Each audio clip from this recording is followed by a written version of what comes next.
Estamos de volta com o Religare, Conhecimento e Religião. Hoje eu recebo a antropóloga Isabel De Rose. Ela é doutora em Antropologia Social pela Universidade Federal de Santa Catarina. A nossa conversa de hoje é sobre xamanismo, religião e saúde. Isabel, você disse no início da nossa conversa, no primeiro bloco, que você entrou em contato com uma comunidade lá, compartilhou, né, da presença de pessoas das ciências, da medicina, profissionais da área da saúde de modo geral. Essas pessoas estavam ali interessadas em fazer estudos, não é, sobre o potencial curativo da religião ayahuasqueira, no caso o Daime? Então, na verdade, isso tem a ver, porque isso foi minha pesquisa de mestrado, né? Que eu defendi em 2005, meu mestrado lá na Universidade Federal de Santa Catarina, que foi basicamente sobre esse tema, a cura dentro do Daime.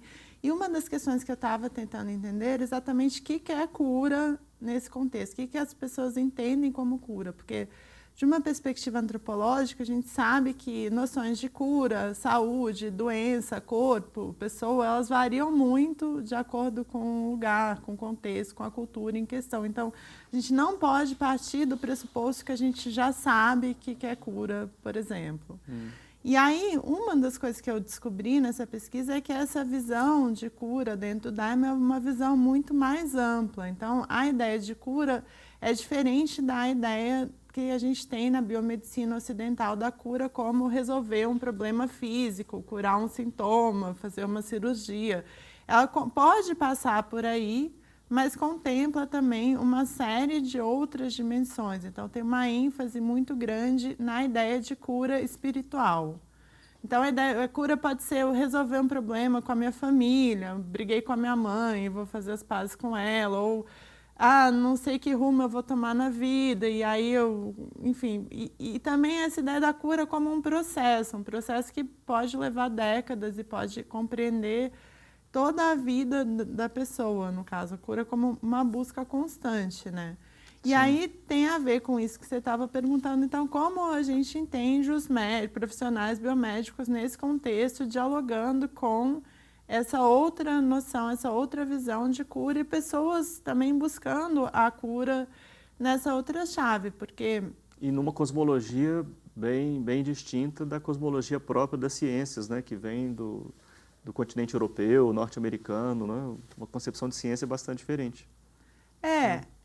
E aí são diálogos, na verdade, que são diálogos que também eles não deixam de ter conflitos, tensões, debates. Diálogos entre mundos, né? A ideia, por isso é muito interessante a ideia de negociação, né? Negociação dos significados. Então, como essas pessoas negociam esses significados. E aí, uma das coisas que eu vi vários processos aí. Um dos processos é que essa ideia de cura espiritual passava a influenciar a prática profissional desses médicos que estavam inseridos nessa comunidade. Então, aquilo também, de alguma forma, passava a orientar as práticas deles e muitos daimistas, inclusive, eles iam procurar médicos que também eram do Daime, também estavam ligados a essas comunidades religiosas, porque eles sabiam que essas pessoas já iam ter uma abordagem mais abrangente do processo terapêutico, por exemplo. Então, no caso, vou dar um exemplo específico, um psiquiatra ou um psicólogo que vai fazer um processo terapêutico, mas que vai contemplar na terapia dele também essa ideia de cura espiritual e que vai, por exemplo, poder ajudar a pessoa a interpretar as vivências que ela teve dentro da própria experiência com a ayahuasca, no contexto dos rituais daimistas. Então,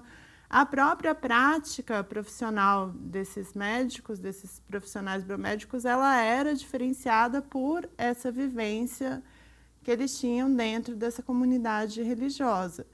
E, ao mesmo tempo, a presença deles também agregava um caráter, entre aspas, científico àquele contexto, né? Então, a gente sabe que essas religiões até hoje sofrem preconceito, tem toda uma disputa, uma busca de tanto legalidade quanto legitimidade das suas práticas e muitas vezes elas acionam essa aliança, entre aspas, com a ciência para tentar ter esse respaldo.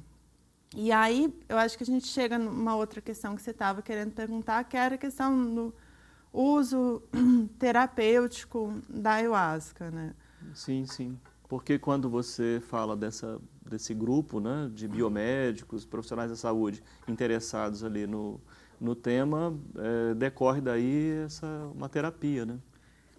Isso é um outro tema que ele é um pouco delicado também, porque todo o processo de legalização da ayahuasca no Brasil, que a ayahuasca ela é proibida em várias convenções internacionais sobre drogas, porque ela contém uma substância proscrita que é o DMT, a dimetiltriptamina.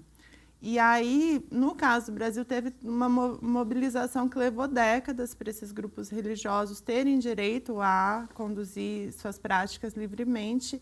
E esse debate foi muito baseado na ideia do direito à liberdade religiosa. Então, toda a legislação brasileira, ela autoriza o uso ritual da ayahuasca em contextos rituais e religiosos. A gente não tem ainda o uso terapêutico não é legalizado. O que a gente tem, o último relatório de 2010 do Grupo Multidisciplinar de Trabalho para o CONAD, ele indica pesquisas sobre o tema. Tem uma série de estudos a respeito, tentando, mas aí é um outro problema, porque a gente vai sempre esbarrar na lógica biomédica. Esses estudos, se um dia a gente for realmente legalizar, comprovar que a ayahuasca tem, sim, potencial terapêutico, isso vai ter que ser feito de acordo com os moldes e a lógica científica, biomédica. Sim, então, sim. Isso é um pouco problemático. Assim. Isabel, como é que nesse contexto nós podemos falar do ritual? Como é que o ritual participa do processo terapêutico? Uhum.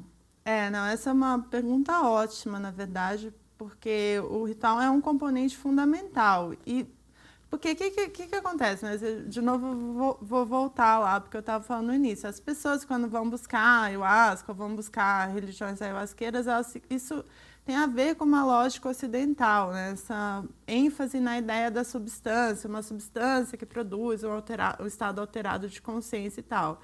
Beleza, mas isso eu acho uma visão muito reducionista da questão, sim. Porque o próprio ritual, eu acho que é fundamental, tão ou mais, na verdade, na minha visão, considero que seja mais fundamental que a própria substância para produzir uma cura, se a gente pensa na cura nesse sentido mais amplo, enquanto uma reorganização da experiência. Então, a gente sabe, se a gente for ver a antropologia, a gente tem etnografias, registros de muitos rituais que não lançam mão de substância nenhuma, mas que a pessoa sai de lá com essa sensação de agora eu estou me sentindo melhor, agora eu consigo lidar melhor com o mundo, agora as minhas questões estão resolvidas, né? Então, o Geertz, por exemplo, Clifford Geertz, que é um antropólogo bem conhecido, lá nos anos 70, um dos argumentos centrais dele sobre o rito era esse, né? O ritual produz uma reorganização da experiência de mundo e, sim. Nesse sentido, ele é uma ferramenta fundamental para gerar a cura nessa visão mais ampla do sim, que seria... É o poder do ritual, né? Exatamente. Você, hoje, no Brasil, identifica grupos fortes com interesse em pesquisa nessa sua temática? Você se formou em Santa Catarina, na Federal de Santa Catarina. Você identifica outros centros? Sobre... Essa relação, xamanismo, religião e saúde, religiões ayahuasqueiras e investigação sobre o seu potencial terapêutico? Olha, tem um interesse muito grande, muito grande sobre esse tema. É um tema que continua suscitando fascínio, assim. Eu, por exemplo, recentemente participei de um congresso na Unicamp, que foi realizado no início de agosto, que o nome foi Jornada Plantas Sagradas em Perspectiva, que foi organizado por uma antropóloga colega minha, a Bia Labate, e o Luiz Toffoli, que é professor lá da Unicamp, é psiquiatra. Sim. E a Bia é antropóloga, né? Foi um evento de 3 dias. Lotou o auditório, assim, de ter gente no corredor porque não cabia. Gente sentada no chão, gente de pé. É um tema que atrai bastante, então, a atenção. É. Olha, infelizmente a gente vai ter que encerrar nossa conversa aqui. Eu quero dizer que foi um prazer enorme recebê-la e acho que nós temos que marcar outras oportunidades, porque como o tema é muito diverso, há muito ainda o que falar sobre isso. Obrigado, espero receber você aqui outras vezes. Também agradeço, Flávio, mais uma vez, professor Flávio, e assim, realmente, teria muito mais o que dizer, mas espero que tenha podido esclarecer pelo menos um pouquinho. Excelente sua participação aqui. O Religare Conhecimento e Religião é um projeto de extensão do Programa de Pós-Graduação em Ciências da Religião da PUC Minas. Conheça as nossas atividades e cursos de especialização, de mestrado e de doutorado, acessando a página pucminas.br/ppgcr. Religare de hoje fica por aqui. Obrigado à nossa equipe, aos colaboradores e às colaboradoras da campanha Faço Parte e a você que nos acompanha. Um abraço muito cordial e até a próxima semana com o novo Religare Conhecimento e Religião.